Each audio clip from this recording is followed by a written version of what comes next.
काय स्पेशल काकू? आज मिसळ पाव मस्त. अरे बापरे, आता मिसळची तयारी आहे. तिकडे हे करतो, हे उकडवायचं अजून. मस्त छान कांदा भाजून घेतला. हां, हॅलो नमस्कार मंडळी, नवीन ब्लॉगमध्ये तुमच्या सगळ्यांचं हार्दिक हार्दिक मनापासून स्वागत. आता वाजले 1:45 आणि सकाळी मिसळ खाऊन सगळे सुस्त झालेत. त्याच्यामुळे संध्याकाळचं काय आम्ही जेवण नाही बनवलं. खरंच काकूंनी मस्त मिसळ बनवलेली. तर म्हटलं चला आता आऊचं जेवणाची तयारी करू. तर आज जेवणामध्ये मखाना खीर बनवणार आहे.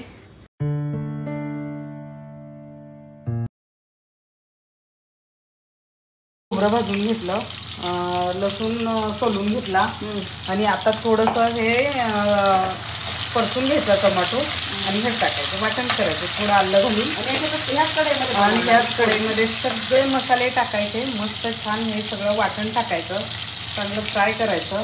मटकीचा रस्सा ह्याच्यात शिजलेला टाकायचा थोडासा आणि थोडी मटकी बाजूला ठेवायची आखी आणि थोडी शिजलेली मटकी घेऊन मिक्सरमध्ये काढून त्याच मसाल्यामध्ये टाकायची. वेगळी पद्धत आहे. हां, चव छान येते. चालेल 10:15. चल अहो चल तुझ्यासाठी खाणं बनवते आता.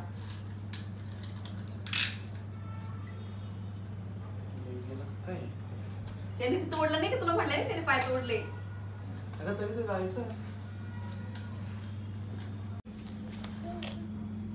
खुशी बघा, खुशी चेहऱ्यावरची बॉटल बघितल्यावर. बघा बघा बघा, खेळा. कशी होती? चांगली होती भाऊ. मिसळ काकून बनवली कशी होती? मस्त होती. मला पण खूप आवडते. काहीतरी वेगळी होती ना, मस्त. हो. आणि मी काय करते ना, काकू सगळं आवरून गेल्यानंतरच ना इथे बेबीच्या सेकंड फूडची तयारी करत असते. कारण स्वयंपाकाच्या काकू असतात, त्याच्यानंतर आमचं चहाचं वगैरे सगळे भांडे किंवा मग खूप किचन खराब होऊन जातं. सो मला बेबीचं फूड मग मी ना सगळं क्लीन झाल्यानंतरच सेपरेट मग त्याच्यासाठी बनवते. सो आज मी ना बेबीसाठी मखाना खीर बनवायला घेतली आहे. मी याच्या आधी ना छोटे छोटे क्लिप म्हणजे मिनी ब्लॉगमध्ये तर दाखवलीच आहे कशी बनवली आहे, पण मोठ्या ब्लॉगमध्ये कधी मला दाखवायला चान्सच नाही मिळाला. सो मी काय करते ना, मखाना जो आहे तो फ्राय करून घेते आणि जेव्हा जेव्हा मी ना ही खीर बनवायला घेते ना तेव्हा तुपामध्ये जेव्हा मखाना थोडासा भाजून घेते ना तेव्हा बेबीला एक छोटासा स्पून ना तूप खाऊ घालते. तसंही स्पेशली तूप खाऊ घालायला कधी चान्स मिळत नाही आणि इट्स अ गुड फॅट म्हणून मी बेबीला ना असं थोडंसं ना चमच्यामध्ये तूप चाटत असेल, तो पण आवडीने खातो. आणि हे जे तूप आहे ना हे मी माझी आई जी आहे ती नेहमी जेव्हा जेव्हा गावाकडनं इथं येते ना तेव्हा ती बनवून आणते. 2 बरणी 3 बरणी असे बनवून आणते फक्त बेबीसाठी आणि मग आम्ही ना बेबीसाठी असं वापरतो. आणि लास्ट टाईम जो मखाना आणला होता बेबीसाठी तो मी रिलायन्समधून आणलेला. ह्या वेळेस जो मखाना आणला तो आम्ही थोडासा लोकलमधून पण ट्राय करतो आहे. म्हणजे इमर्जन्सीमध्ये ना जे फूड असेल ते बेबीला सवय व्हायला पाहिजे ते आम्ही सध्या ट्राय करतो आहे. कारण आता तो लवकरच 1 वर्षाचं होईल, तर असं नको व्हायला की मला हेच टेस्ट जमते आणि हे जमत नाही, ह्याचं आम्ही मेक शुअर करतो आहे. सो हा मखाना जो आहे तो आणलेला आणि मी एका छान डब्यामध्ये स्टीलच्या भरून ठेवलेला आणि जेव्हा लागतो तेव्हा असं मी कधी मी पण संध्याकाळच्या वेळेस आहे ना माझ्या केलॉग्सबरोबर मखाना खात असते. आणि आज मखानाची जी खीर बनवायची आहे ना त्याच्यासाठी मी काय करते 2-3 बदाम घेते आणि एक ओला खजूर घेते आणि खजूर छान स्वच्छ धुवून घेतल्यानंतर ना त्याचं बी वगैरे सगळं काढून टाकायचं आणि हे पण बदाम पण मी थोडेसे वॉश करून घेते. ती सवयच लागलेली कारण बाहेरून पॅकिंग फूड असतं, धूळ असते, काय असतं वी डोंट नो. तर मग मी मखाना छान आहे ना तुपामध्ये असे रोस्ट करून घेते. थंड झाल्यानंतर मगच मी त्याला फिरून घेत असते आणि ही जी खीर आहे मी ती दुधामध्ये.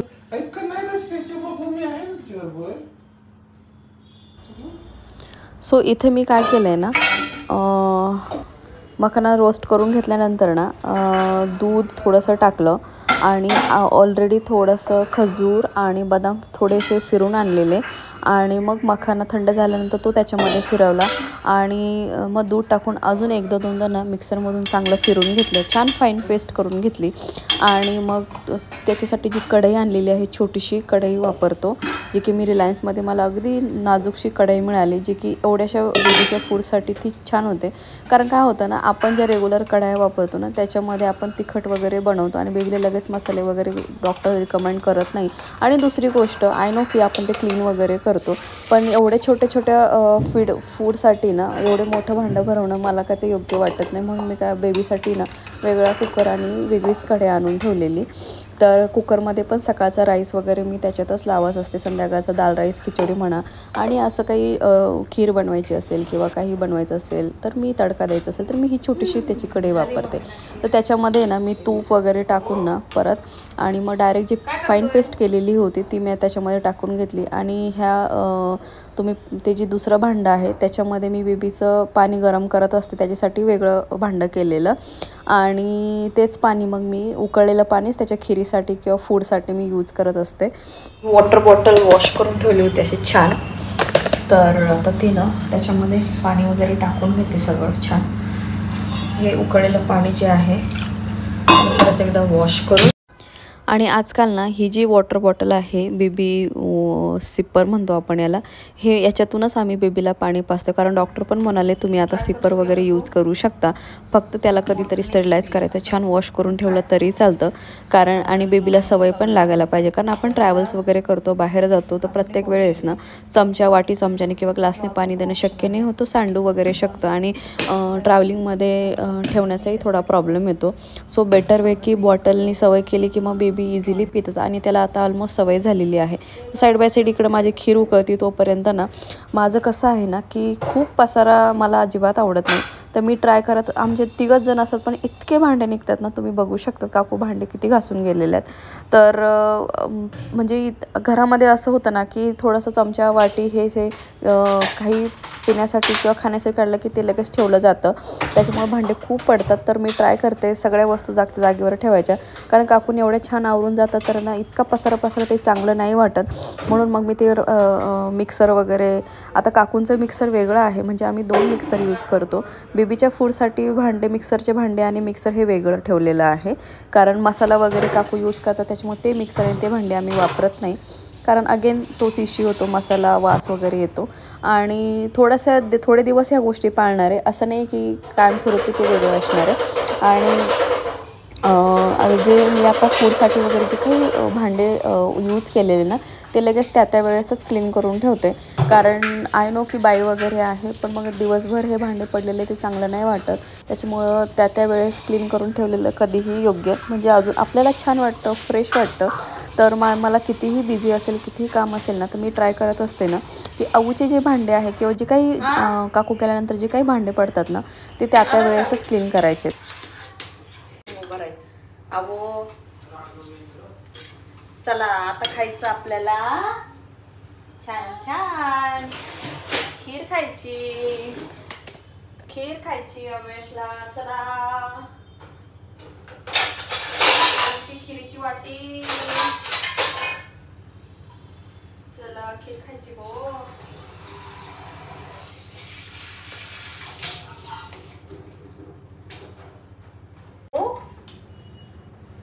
हातामध्ये काय घेतोय? तशी छान मस्त घट्ट खीर होते आणि मुलंही आवडीने खातात. असं आहे बघा, किती छान झाली.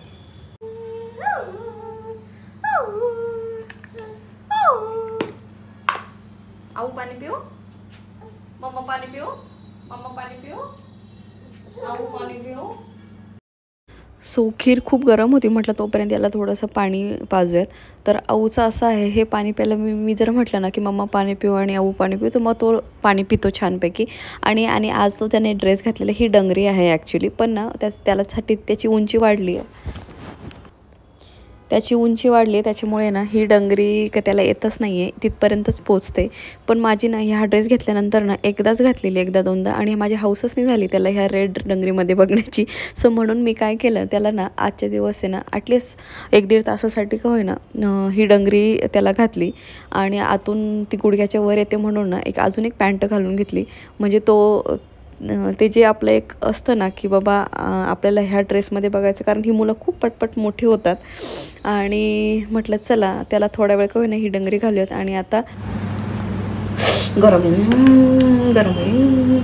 फॅन लावावा लागेल थोडासा. थंड थंड झाली की छान छान खाता येते की नाही खिरावला. फॅनकडेच बघताय, हे बघा गरम आहे रे बाळा, खूप थंड होऊ दे जरा.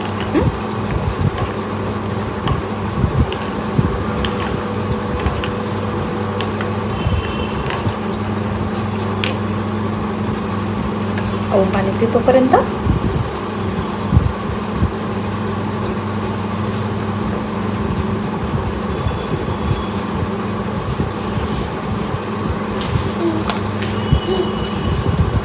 फॉरेनर दिसतोय तो आज. आहो थोडासा असं dark blue shirt, reddish dark colour छान दिसतात ना, है ना.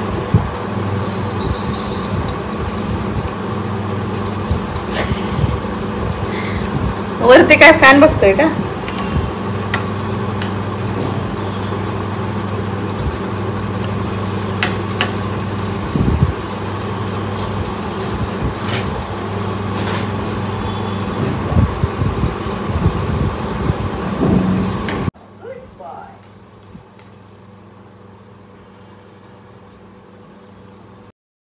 आणि तुम्ही बघू शकता तो किती आवडीने ती खीर, मखाना खीर खातोय. तर याच्या आधी ना मी त्याच्यामध्ये एक अक्रोड पण टाकायची, पण तो ना ते अक्रोड थोडे कडू असतात म्हणून तो ना थोडासा खायचा नाही. पण ह्यावेळेस फक्त ओलं खजूर आणि बदाम टाकले. आणि कारण गोडवा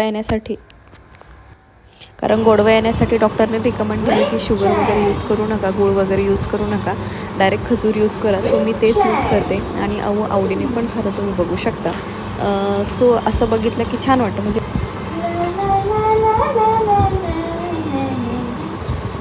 Johnny yes papa eating sugar, no papa telling lies, no papa open your mouth.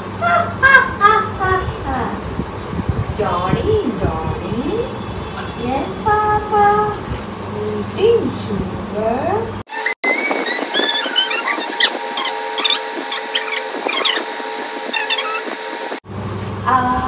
About the chiming star, twinkle twinkle twinkle star. माझं बघ तू किती भरवलं. आणि अजून काय गोष्ट झालीये. काय आणलंय तू का 10,000ची कुठे वर मागे बघ किती लिहिली आहे मर्सिडीज. हा हे 5 आणि 5. नावाला कोणी काही टाकू शकतं किंमत, पण ठीक आहे. म्हणजे 799ला ठीक आहे, गुड इनफ. आपण तसे ते आणतो फॉग बिग 300 रुपयाला आणतोच. नाही पण हे स्मेल पण एकदम भारी थोडा छोटा भेटला तर हा व्यवस्थित वापरायचा. 50 ml इच. फॉग 100 ml भेटतो आपल्याला 300 मध्ये, डबल भेटतो. पण हा छान मिळाले, नॉट बॅड. आणि स्मेल पण छान आहे. तुम्ही मग